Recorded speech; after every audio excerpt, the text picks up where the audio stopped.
Dengan saya Dimas Andrianto. Jadi kita pada pertemuan ini akan membahas mengenai populasi dan komunitas. Ini adalah bagian dari mata kuliah biologi untuk ilmu gizi. Baik, bagi yang belum tahu silahkan klik like dan subscribe channel ini untuk informasi-informasi perkuliahan lainnya yang terutama terkait dengan bidang saya, yaitu biokimia.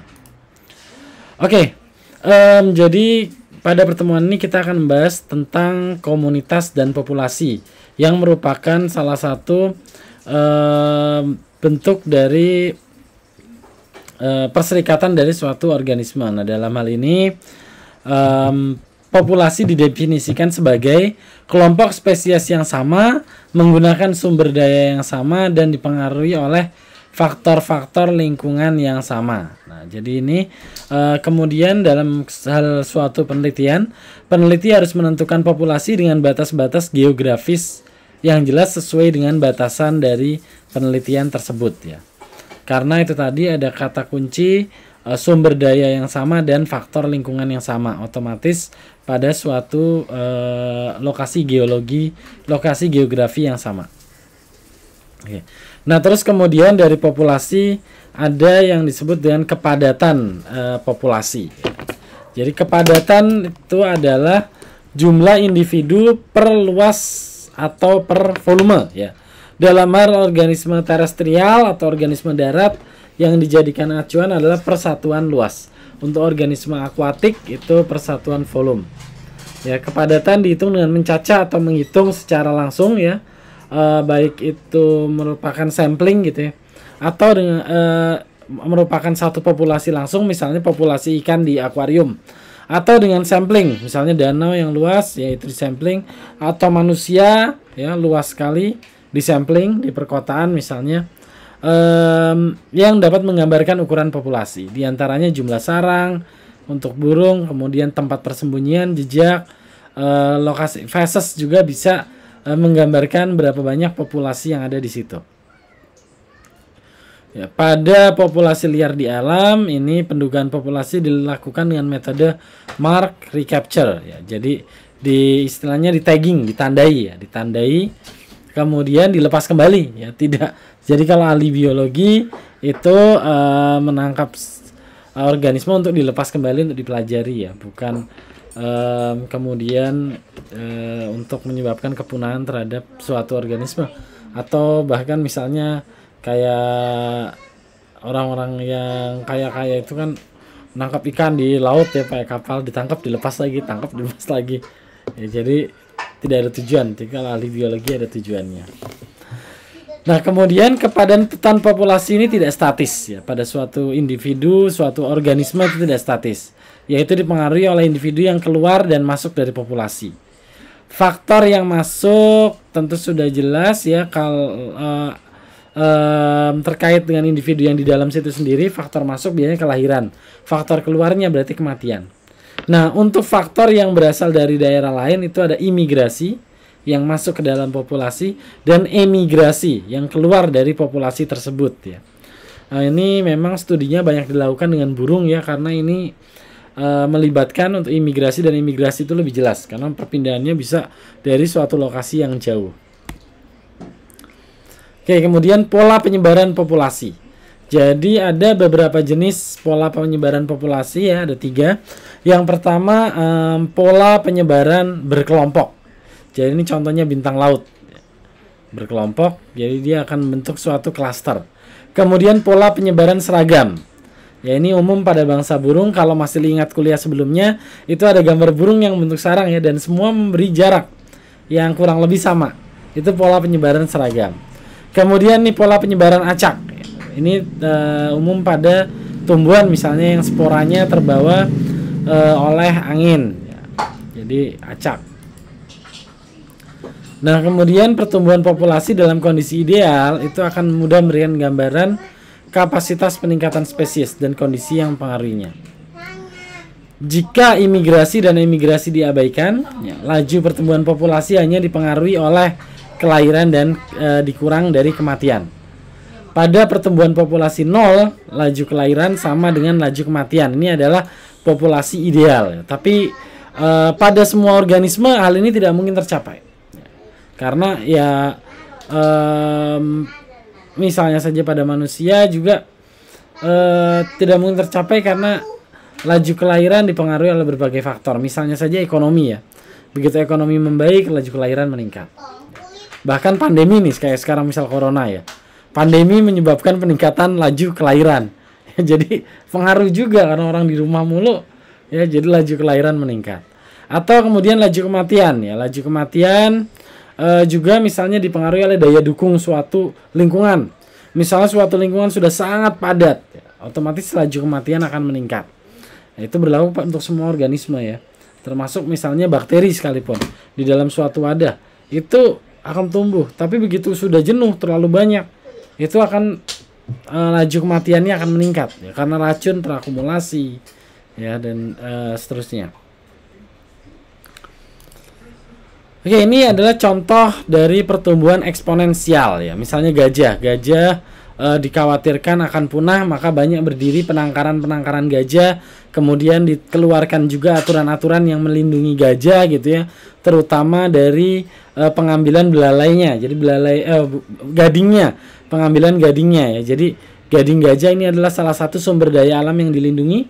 Ya, jadi kalau kita membawa dalam jumlah banyak itu bisa ditangkap ya dengan pidana. Nah, karena berbagai upaya konservasi dan perlindungan yang dilakukan, maka populasi gajah kembali lagi secara alami dan meledak secara eksponensial. Jadi ini data dari tahun 1900 sampai sekitar tahun 1970-an. Ya, jadi sebelum 1900 itu banyak perburuan liar besar-besaran oleh orang-orang Eropa ya. Perburuan besar-besaran baik di Afrika maupun di Asia menyebabkan populasi gajah menurun. Nah, kemudian ilmuwan mengingatkan dan akhirnya ada aturan-aturan yang membatasi perdagangan gading gajah ini. Dan sekarang populasi gajah kembali meningkat. Nah, pertumbuhan populasi tidak akan eksponensial begitu terus, tapi akan dibatasi oleh yang namanya daya dukung lingkungan atau carrying capacity. Jadi daya dukung lingkungan ini dipengaruhi oleh kapasitas ya logistik dari lingkungan. Jadi berapa banyak sih individu tersebut dapat ditampung dalam suatu lingkungan tertentu. Ada rumusnya, tapi kita nggak akan banyak ke rumus tersebut. Nah, ini sebagai pertumbuhan di laboratorium digunakan Daphnia ya. Ini golongan invertebrata ya. Jadi pada awal ya di populasi ini di gelas piala misalnya atau di akuarium kita masukkan satu ya, kalau satu tidak bisa, kita masukkan 2 ekor atau minimal sepasang ya, kemudian akan berkembang ya. Pertama perkembangannya lambat ya. Kemudian akan terjadi ledakan populasi, tiba-tiba perkembangannya sangat cepat eksponensial. Tapi begitu ini sudah mencapai kepadatan maksimum, udah nggak mungkin nambah lagi, maka dia akan turun dan mendekati garis linear. Ini adalah kepadatan yang maksimum. Nah, ini akan terus jalan ya, karena asumsinya kalau dipelihara misalnya di akuarium itu aerasi diberikan, kalau kotorannya dibuang, kemudian makanan ditambah.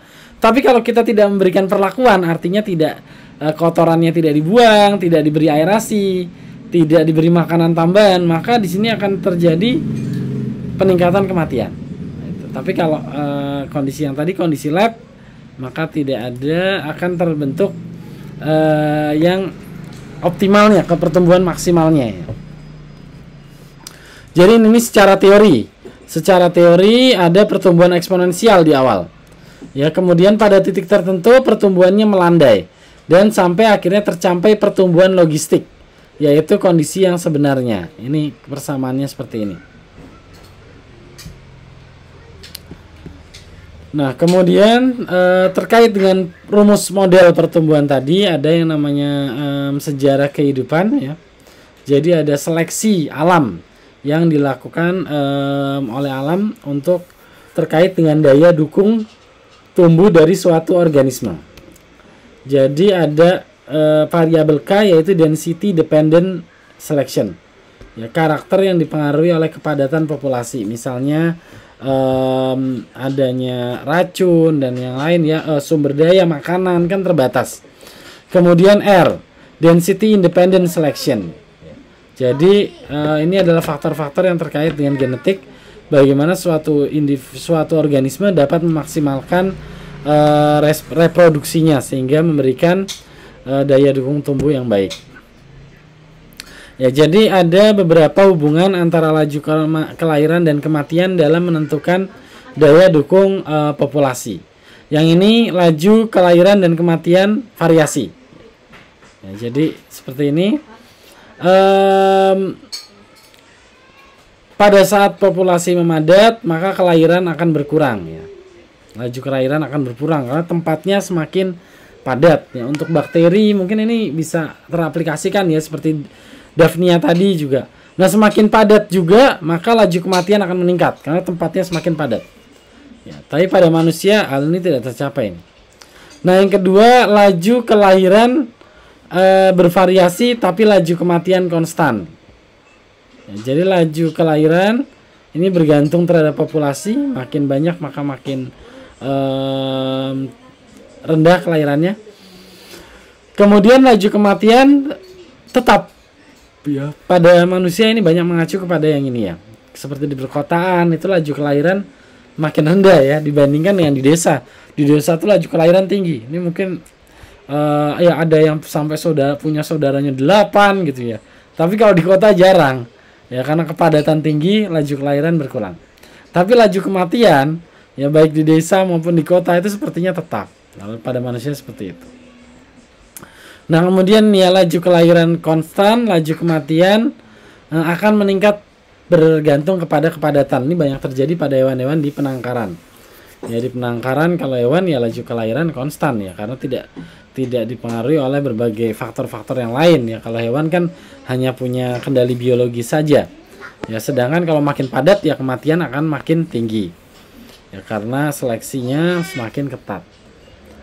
Kemudian dinamika populasi. Jadi dinamika populasi ini adalah ilmu atau studi yang menitikberatkan antara interaksi dalam faktor biotik dan abiotik. Jadi ini banyak sekarang banyak dikerjakan ini ya karena adanya misalnya pemanasan global. Ya, jadi misalnya pertumbuhan padi saja ya. Ya. Jadi padi ini populasinya dipengaruhi nih. Begitu ada misalnya saja kalau yang di sawah-sawah yang tak ada hujan ya, saat faktor abiotiknya misalnya hujan berkurang, atau sawah-sawah yang dekat kepada laut ya, masuk intrusi air laut ya, sehingga kadar garam di persawahan meningkat. Ini juga menurunkan populasinya. Misalnya itu. Nah, jadi studi populasi dalam waktu yang lama ini menentang hipotesis bahwa populasi yang besar dari mamalia relatif stabil dari waktu ke waktu. Ini tidak seperti itu. Jadi populasi mamalia itu tidak hanya dipengaruhi oleh faktor biotik saja, ya seperti tadi, tapi dipengaruhi juga oleh faktor abiotik, faktor lingkungan. Bagaimana kemudian penguin misalnya ya, seiring dengan peningkatan pemanasan global, luas es berkurang ya, jadi penguin kemudian kehilangan habitatnya. Jadi dipengaruhi oleh faktor abiotik. Cuaca mempengaruhi kestabilan populasi dari waktu ke waktu. Nah, jadi kemudian ini juga dinamika populasi ya.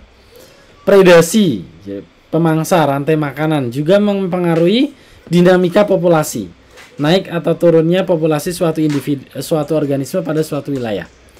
Ini sampel pengamatan rusa di hutan lindung ya di Amerika. Ya, jadi pada suatu sampel hutan pertama rusanya itu sekitar ratusan ya. Di sekitar tahun 50-an rusanya mungkin sekitar 600-an ya.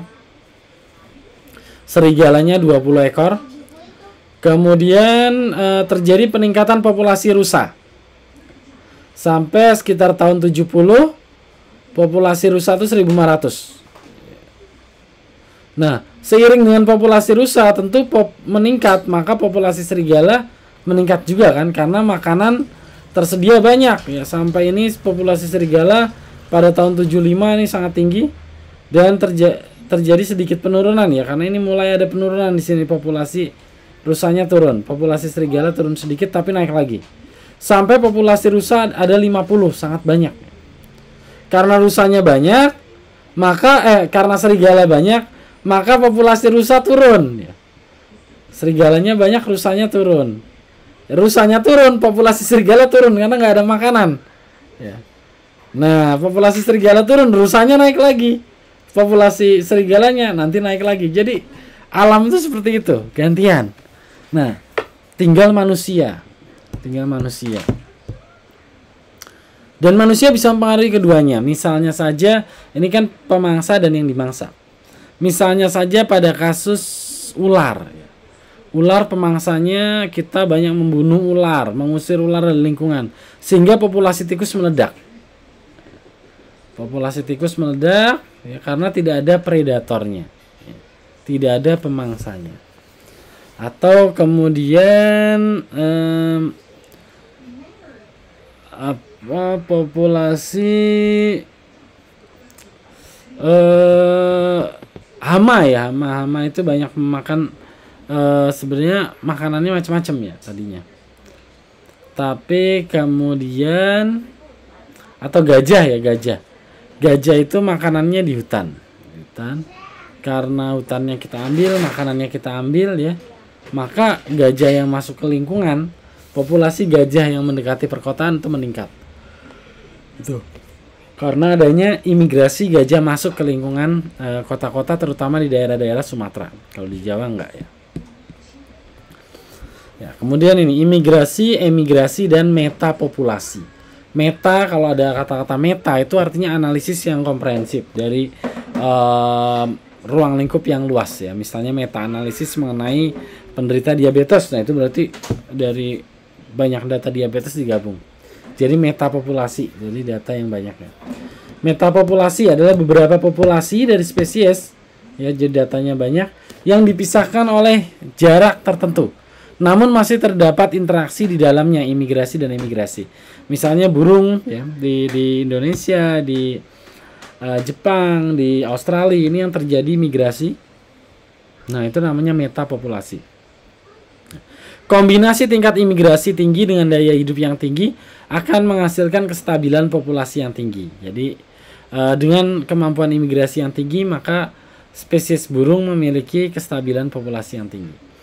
Oke, terkait dengan metapopulasi ini yang menarik juga sekarang ini ada yang namanya bisnis, kalau pernah dengar itu maggot ya, maggot black soldier fly ya, atau lalat hitam. Lalat black soldier fly ini digunakan untuk menguraikan sampah, biasanya sampah organik. Nah, ini agar lalatnya tidak terkontaminasi oleh lalat yang bawa penyakit, biasanya kan yang ternak black soldier fly ini dikurung di dalam suatu bilik tertentu gitu ya. Tapi itu akan memberikan kelemahan karena lalatnya nanti akan kawin dengan sesamanya terus, sehingga setelah beberapa generasi itu nanti akan timbul defect ya, timbul kelainan-kelainan sehingga bisa mati nanti. Populasinya bisa terjadi kematian secara luas. Nah, oleh karena itu sesekali waktu perlu dikenalkan black soldier fly dari koloni lain dicampur ke situ biar terjadi pengayaan gen kembali ya, gen resesifnya tidak meningkat. Nah, kemudian ini keberlangsungan hidup, tabel dan kurva kehidupannya. Tabel kehidupan menggambarkan ringkasan spesifik umur dari pola keberlangsungan hidup populasi. Nah, ini nanti mahasiswa ilmu gizi sebenarnya akan banyak berurusan dengan ini ya.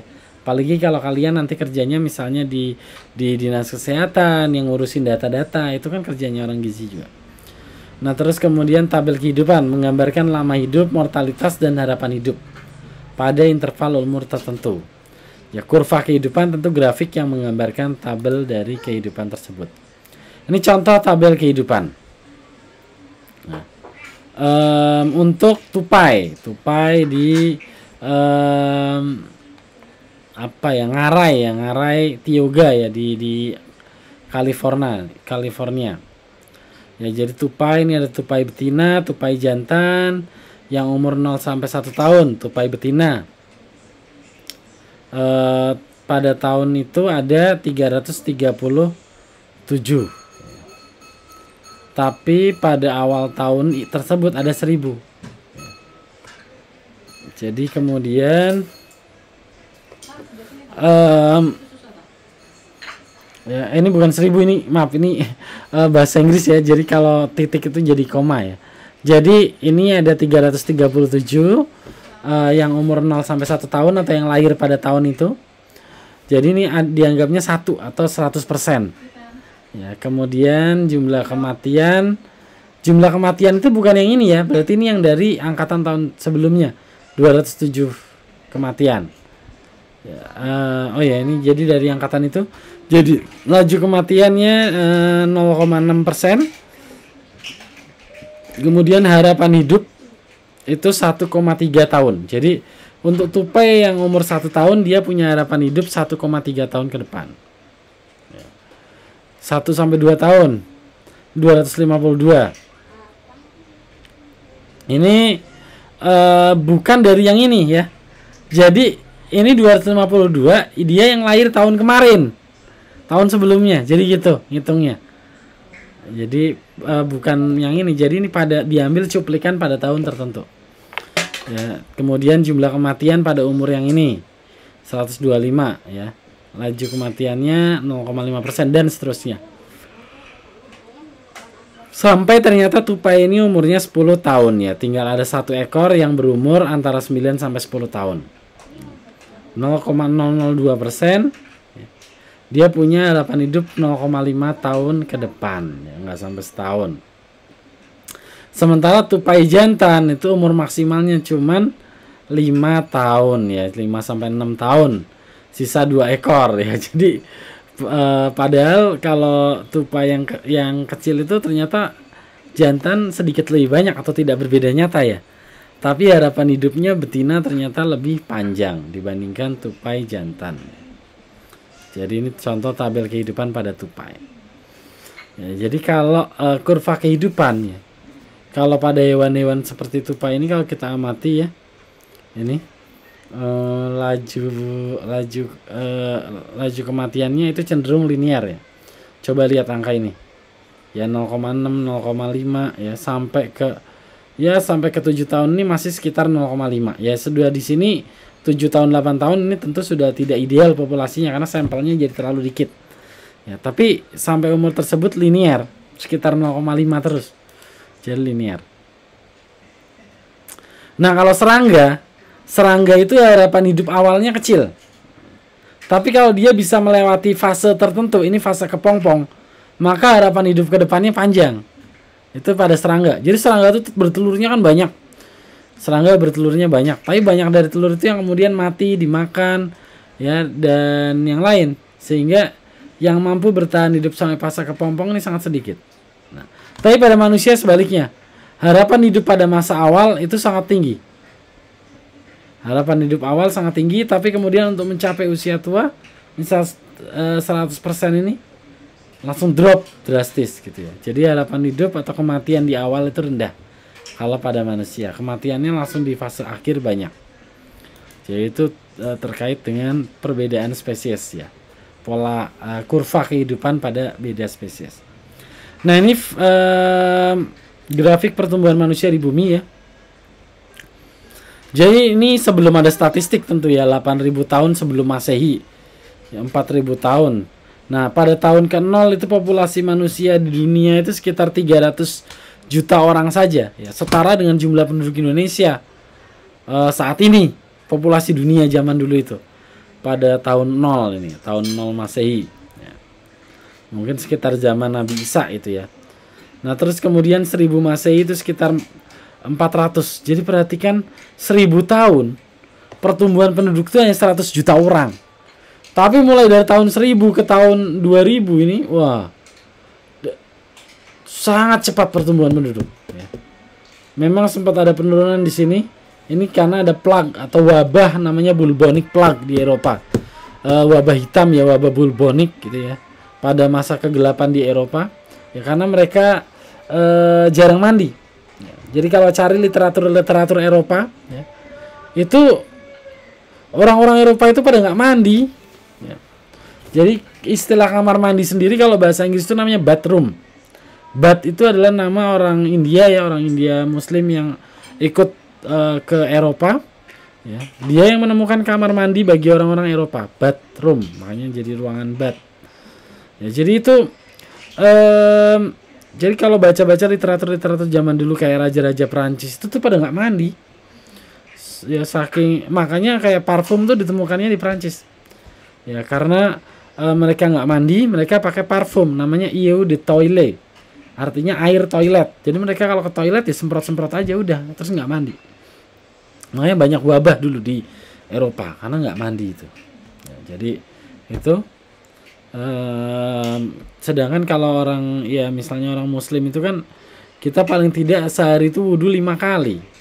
Apalagi kalau sudah balik pasti ada masa-masa kita wajib mandi kan, jadi nggak mungkin kalau nggak mandi gitu ya. Ya meskipun cuacanya panas, meskipun cuacanya dingin, ya wajib mandi. Gitu ya.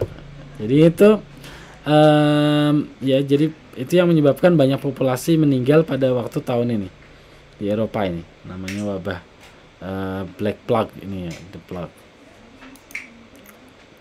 Nah, tidak ada populasi yang tumbuh secara tak terbatas termasuk manusia. Jadi populasi manusia ini naik turun ya. Kita nggak tahu nih dengan corona ini sekarang. Nah, ini menarik juga. Ya jadi kelihatannya laju kematian itu akan meningkat selama pandemi ini. Loh, terjadi peningkatan laju kematian pada beberapa daerah. Tapi, tapinya ada beberapa daerah lain yang mungkin karena pandeminya nggak masuk, belum masuk pandeminya. Pandemi nggak masuk, tapi dia dapat kebijakan lockdown juga. Nah, laju kelahiran malah meningkat, gitu ya. Jadi karena lockdown di rumah aja ya udah kawin terus, jadinya laju kelahiran meningkat.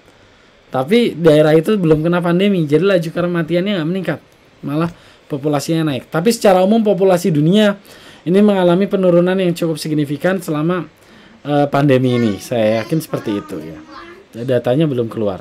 Tapi yang jelas ini ada proyeksi bahwa populasi manusia akan turun sampai 2050. Kenapa? Karena di negara-negara padat itu berbagai kebijakan yang mendukung populasi ini. Contohnya kayak misalnya di Indonesia sendiri juga ya, sekarang kan kayak misalnya usia pernikahan tuh semakin mundur.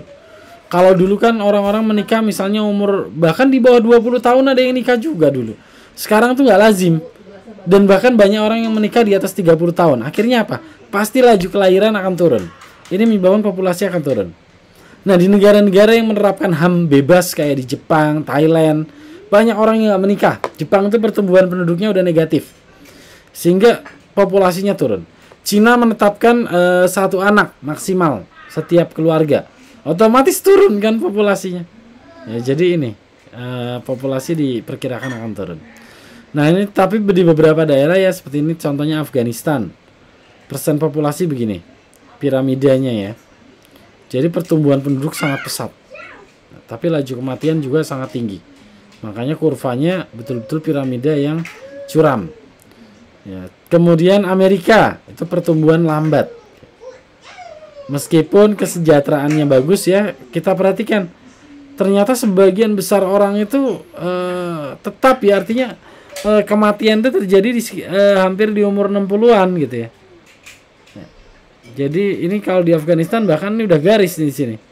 Di atas umur 85 udah nggak ada. Di sini masih ada di Amerika terus. Italia pertumbuhan negatif. Lihat jumlah anak-anak udah lebih kecil daripada jumlah orang dewasa. Dan ini Jepang kayak gini, Jepang, Italia, Korea, Thailand udah kayak gini. Kenapa banyak yang nggak nikah? Yang nikah pun nggak bisa punya anak. Ya gimana mau punya anak? Laki-laki sama laki-laki. Gitu ya. Oh enggak, dia perempuan. Ternyata dulu laki-laki tapi operasi jadi perempuan. Tuh, kalau di Thailand kayak gitu ya, karena pada nggak punya agama jadi ya kacau lah. Oke, next ya. Faktor pembatas ukuran dari populasi. Jejak ekologi, ecological footprint, konsep tentang kesatuan wilayah yang diperlukan untuk menjaga keberlangsungan hidup penduduk di suatu negara. Konsep ini kedekatan kita dengan bumi. Jejak ekologi antar negara sangat bervariasi ya, dibatasi oleh pangan, ruang, sumber daya, limbah dan yang lain. Dan ini juga kita ya di Indonesia kalau kita nggak pandai-pandai ini generasi penerus kita itu akan banyak menghadapi kesulitan ya. dari limbah yang kita hasilkan, ya sampah terus menumpuk. Ya, jadi macam-macam permasalahan ekologi. Oke, nah selanjutnya komunitas. Ya. Komunitas adalah kumpulan populasi dari berbagai jenis. Ya. Jadi tadi kalau populasi kan kumpulan individu satu spesies, itu populasi. Kalau komunitas, kumpulan populasi dari berbagai jenis, hidup bersama dan berinteraksi. Jadi berbagai organisme. Nah, interaksi antar spesies dinamakan interspecific interaction. Ya, interaksi antar spesies. Di antaranya ada kompetisi. Misalnya saja seperti singa dan harimau, kompetisi mencari mangsa. Predasi seperti harimau dan kelinci. Herbivori, ya, interaksi antara hewan dan tumbuhan, hewan-hewan herbivora. Simbiosis, ya, simbiosis nanti macam-macam nih. Dan ini melibatkan banyak organisme tingkat rendah juga. Parasitisme, mutualisme, dan komensalisme. Ya balik lagi nih udah dipelajari nih di SMA, bahkan SD mungkin udah ya. Parasit kalau salah satu merugikan yang lain. Mutualisme saling menguntungkan. Komensalisme satunya memperoleh sesuatu, satunya ya tidak berpengaruh. Tapi secara alami atau secara real sebetulnya komensalisme itu nggak ada sih. Pasti kalau nggak menguntungkan ya merugikan gitu. Ya, kompetisi yang kuat memicu terjadinya kompetisi eksklusif, ya, yang bersifat mengeliminir suatu spesies pesaing. Kemudian relung ekologi, seluruh sumber daya biotik dan abiotik yang digunakan oleh suatu spesies. Nah, relung ekologi menggambarkan peranan ekologi spesies. Terus kemudian pembagian sumber daya merupakan diferensiasi niche, ya, diferensiasi yang khas sehingga suatu spesies yang sama bisa hidup suatu spesies yang sama hidup bersama-sama dalam suatu komunitas. Jadi sumber dayanya harus berbeda. Jadi ini kompetisi. Kompetisi interspesifik, membagi sumber daya, scramble competition. Contohnya ini berbagai tanaman. Ini akarnya panjangnya berbeda. Ini kompetisi interspesifik. Jadi ini tanaman ini dia menyerap nutrisi di permukaan, Staria, ya. Abutilon menyerap nutrisi dari kedalaman menengah. Polygonum menyerap nutrisi dari tempat yang sangat dalam. Nah, ini jadi interspesifik. Mereka bagi-bagi jatah. Intraspesifik, ya, persaingan dari suatu sumber daya yang sama. Ini interspesifik juga, ya. Contohnya interspesifik, tapi dengan interspesifik ini bisa memusnahkan satu individu. Contoh stamalus, ya. Ini kerang bisa tumbuh di daerah pasang sama di daerah surut. Sedangkan balamus hanya tumbuh di daerah surut. Pada awal diberikan talamus dan balamus dengan persentase yang sama. Pada akhir pengamatan balamus hilang, ya, karena pada saat kondisinya surut, balamusnya lama-lama nggak kebagian tempat. Sedangkan talamus makin banyak. Kemudian ini predasi, ya, pemangsaan. Jadi predator itu beradaptasi terhadap mangsa, mengembangkan cakar, taring, ya, untuk mengoyak mangsa. Nah, tapi mangsa juga berkembang, ya, berkembang sehingga dia bisa selamat dari predator. Contohnya ini katak kriptik, ya. Dia menyerupai latar belakangnya, bersembunyi.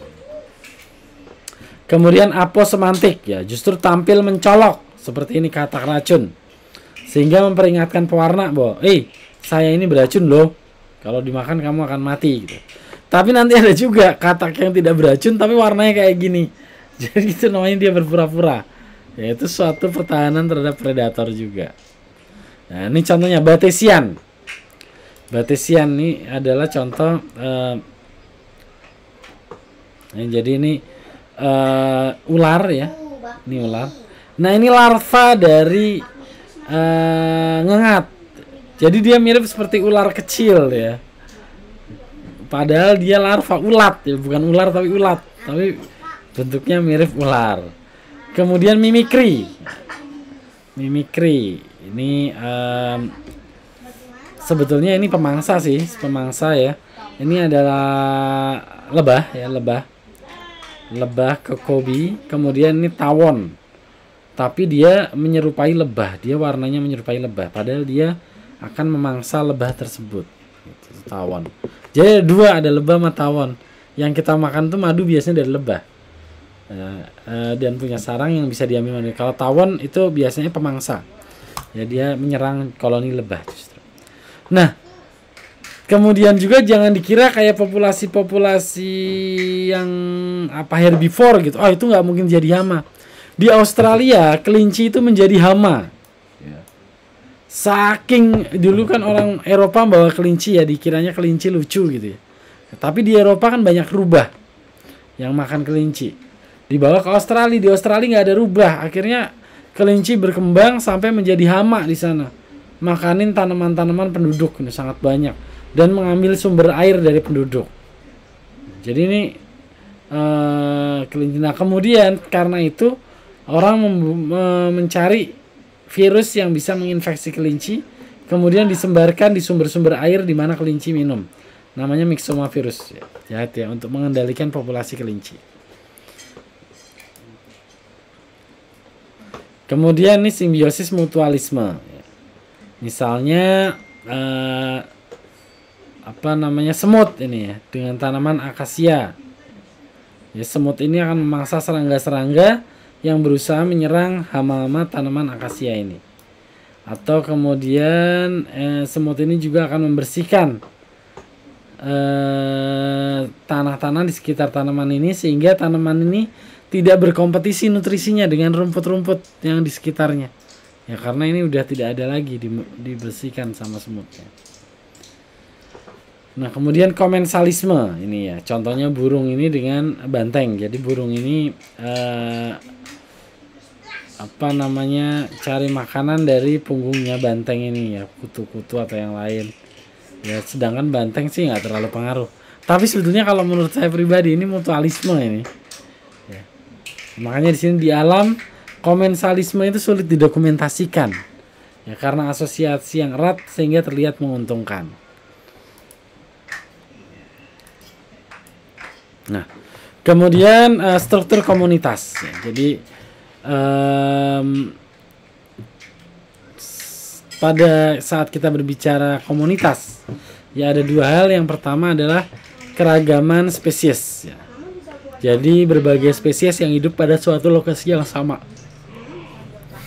Kemudian kekayaan spesies, kelimpahan relatif, dan dari spesies-spesies tersebut tentu ada hubungan makan-memakan atau rantai makanan. Kekayaan spesies ini ya, misalnya nih ada pohon ABCD. Nah, pada komunitas 1 ini kekayaan spesiesnya tinggi. Pada komunitas 2 kelimpahan relatif spesies A tinggi. Jadi spesies A banyak. Oke, nah kemudian hubungan makan-makan pada organisme dalam satu komunitas. Jadi yang pertama ada rantai makanan. Rantai itu kalau namanya rantai ya cuma satu arah ya. Jadi tingkatan tropik dari herbivore ke carnivore tertinggi. Nah, tapi kalau udah bersilang-silangan itu namanya jaring makanan. Nanti ada contohnya. Ya, ini contoh rantai makanan. Dari tanaman ini dimakan oleh serangga ya, herbivore serangganya dimakan tikus, karnivor 1 konsumen sekunder ya. Kemudian tikus dimakan ular, konsumen tersier. Ular dimakan oleh burung, konsumen kuarterner. Nah, kemudian rantai makanan kalau di laut nih, fitoplankton dimakan oleh zooplankton. Zooplankton dimakan oleh ikan, karnivor. Ikan dimakan oleh ikan yang lebih besar, dimakan lagi oleh yang lebih besar lagi, dan seterusnya. Tapi kalau di laut itu seringkali sulit ditebak ya.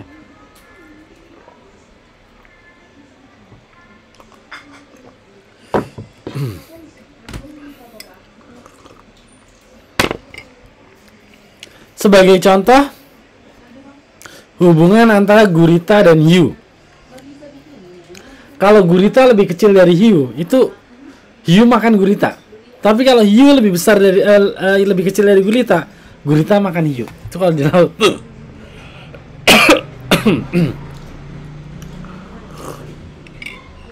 Jadi kadang rantai makanan itu nggak tepat kalau di laut. Nggak kayak kalau pernah main game Feeding Frenzy itu ya. Pas masih kecil kita dikejar-kejar. Udah gede kita yang ngejar. Nah ini jaring makanan. Ini di laut. Aduh cegukan. Ya, lihat ini. Squid ya. Cumi-cumi dengan ikan. Ini panahnya bolak-balik nih. Kalau ikannya kecil, ikannya dimakan cumi. Kalau cuminya kecil, cuminya dimakan ikan. Jadi bolak-balik. Kemudian nih fitoplankton ya. Fitoplankton ini adalah sumber makanan untuk banyak organisme. Bahkan ikan paus yang segede gitu itu makan plankton. Paus sperma itu makan plankton. Kemudian plankton ini dimakan oleh udang kecil ya, krill atau copepod ini. Kemudian dimakan oleh krill ya, terus ada plankton karnivora yang perhatikan fitoplankton ini makan udang kecil-kecil, tapi udang kecil ini bahkan bisa dimakan sama plankton yang zooplankton, plankton karnivora. Aduh. Ya, terus kemudian nanti dimakan oleh burung laut ya atau penguin. Kemudian ada singa laut, ada gajah laut, ini beda ya. Singa laut makannya ikan, penguin, dan cumi-cumi. Tapi kalau gajah laut ini cuman makan ikan dan cumi-cumi, tidak makan penguin. Nah, singa laut ini jadi makanan ini ya, paus kecil, paus gigi. Terus kemudian kalau gajah laut jadi makanan paus sperma juga. Jadi, nah tapi semua ini dimakan manusia, termasuk paus. Tapi kalau saya sendiri saya nggak mau lah makan paus ya, meskipun halal tapi kasihan dan mereka kan terancam punah.